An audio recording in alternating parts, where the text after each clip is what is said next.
네, 안녕하세요. 허브경로TV 최호영입니다. 오늘 볼 종목은요, 두산 PR셀이라는 종목입니다. 일단은 살짝 악재가 나오긴 했었습니다. 3분기 실적이라든지 이런 부분이 여전히 좋지는 않다라는 이슈가 나오긴 했지만, 그런 모든 이슈들을 다 덮을 만큼 미래 성장 가치는 굉장하다라고 좀 보시면 될 것 같아요.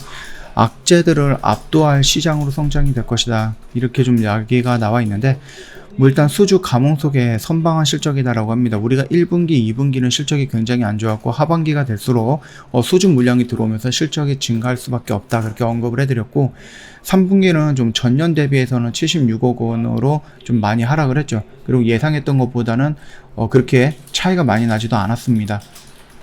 일단 4분기 수주건들이 손익이 인식이 되면서 전분기 대비에 큰 폭으로 매출액 성장을 이뤄냈다라고 좀 보시면 될 것 같아요. 수주는 단분기 20메가와트, 그 다음에 3분기 같은 경우는 누적으로 28메가와트 정도로 기록을 했고요. 4분기에 신규 수주가 100메가와트 정도 이상으로 급증할 예정입니다. 그러다 보니까 매출액 같은 경우는 보통 한 3배에서 5배 정도까지 늘어날 수 있다, 그렇게 좀 보면 되겠죠. 이 중에서 일부가 매출액의 조기 인식되면서 실적도 정상화될 전망으로 보고 있다. 우려에도 불구하고요, 수주 가이던스는 유지한다라고 합니다. 12월에 수주가 집중으로 나올 것이다, 그렇게 기대를 하고 있는 거죠. 최근에 CHPS 제도의 도입 지역이나 그 다음에 블룸 SK 퓨얼셀 등과의 경쟁 확대로 인해서 수주 부진이 장기화돼야 하는 우려가 좀 불거지고 있었습니다. 그럼에도 불구하고 연초 제시했던 142메가와트 수주 가이던스를 이번에도 유지할 것으로 보입니다. 그러면서 지금까지는 조금 부진했지만 이게 4분기에 거의 몰려있기 때문에 1년 단위로 봤을 때는 나쁘진 않을 거다, 그렇게 좀 생각을 하고 있는 거죠. 11월 말에 주요 프로젝트의 윤곽이 잡히고 12월에 수주가 집중이 될 전망이기 때문에 연말까지 수소법 개정안이 통과가 된 이후 본격적으로 수주 성장이 예상이 됩니다. 이게 꼭 우리 올해뿐만은 아니고요, 내년에도 다 포함이 되어 있고 내후년에도 포함이 되어 있는 거니까 크게 걱정할 필요는 없습니다. 너무 단기적으로 볼 필요는 없다, 그렇게 좀 보면 될 것 같고, 볼룸 SK 퓨어셀과의 경쟁 관계는 분명 리스크가 있으나 전체 수주가 전체적으로 작은 상황이기 때문에 비교는 아직 무의미하다라고 좀 보시면 될 것 같습니다. 이 두산 퓨어셀이라든지 SK 퓨어셀이 가고자 하는 방향이 살짝 다릅니다.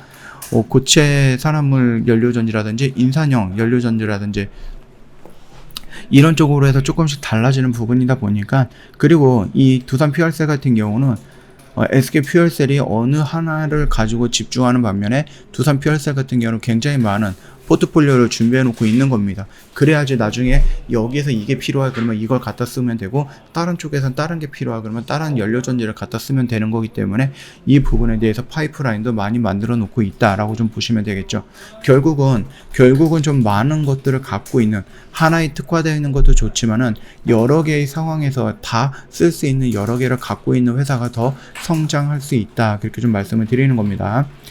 태동기에 있는 수소 산업에 투자한다라고 하면은 경쟁 구도라든지 지배 구조보다 더 중요한 것은 시장 자체의 성장이다라고 볼 수가 있습니다.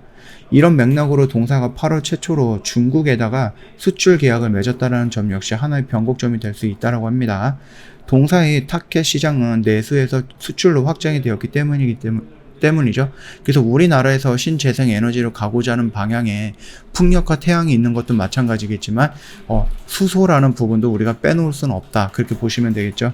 수소 충전소라든지 선박, 수전해 산업으로도 진출도 긍정적이다라고 보면 될 것 같습니다. 이 수전해라는 단어랑 선박이라는 단어가 굉장히 중요한 키포인트다라고 누누이 말씀을 드렸으니까 잊지 마시고요. 12월 대규모 수주라든지 수소법 개정 등으로 기대할 수 있는 현재가 투자 적기다라고 하면서 적정 주가를 71,000원을 유지했는데요.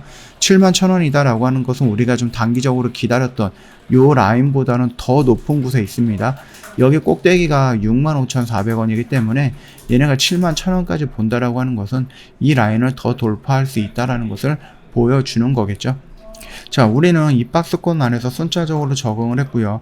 요 라인에서 좀 저항대, 매물대가 여기 있기 때문에 이 부분에서 쉽게 돌파를 못하고 지금 세 번째 터치를 하고 조정을 받고 있는 겁니다. 그래서 저번에도 말씀을 드렸듯이 요 라인 찍고 이렇게 올라간다라고 했을 때에는 얘가 여기에서 찍었다라고 해서 여기까지 밀리는 게 아니라 이것보다 윗자락에서 조정을 받고 돌파할 가능성이 있다라고 좀 보시면 된다. 그렇게 좀 말씀을 드린 거니까 참고 한번 해보시면 될 것 같고요. 저희 허브 경제TV 홈페이지 놀러 오시면 카톡 친구 추가하는 방법 그림으로 올려놓은 게 있습니다. 이거 보시고 천천히 등록을 하시면 될 것 같고요. 카톡 친구 추가하시면 저희 무료로 제공해드리고 있는 게 3분 허브 리핑이라는 영상인데 이 영상 속에는 뭐 시장 브리핑, 재료 브리핑이 다 들어가 있습니다. 그래서 시장을 분석하거나 시장을 좀 보는데 도움이 된다. 이렇게 말씀을 드리겠고 저희 이벤트가 이번 주가 마지막입니다. 오늘이 마지막이에요. 며칠이 아니에요. 몇 시간이 안 남았죠? 저 6개월 신규 이벤트가 마지막입니다. 이거 다음 달에, 다다음 달에 한다?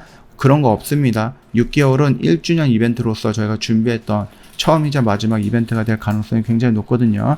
그렇기 때문에 1년 일하는 시간이 조금 길어가지고 망설였다라고 하시면 6개월짜리 짧게 한번 같이 체험을 해보시는 것도 나쁘진 않을 거다. 그렇게 좀 말씀을 드리겠고요. 할인폭이 더 큰 1년짜리 이벤트도 진행을 하고 있습니다. 그 점도 참고하셔갖고 잘 고민해서 선택을 해보시면 될 것 같습니다. 오늘까지이기 때문에 고민할 필요가 조금 없죠. 그동안에 아마 많이 고민을 하셨을 거고 이제부터는 선택을 해서 행동을 옮기면 된다라고 좀 말씀을 드리도록 하겠습니다. 오늘 영상 여기서 좀 마칠게요. 영상 도움이 됐다 그러면 구독과 좋아요 한번 부탁드리겠습니다.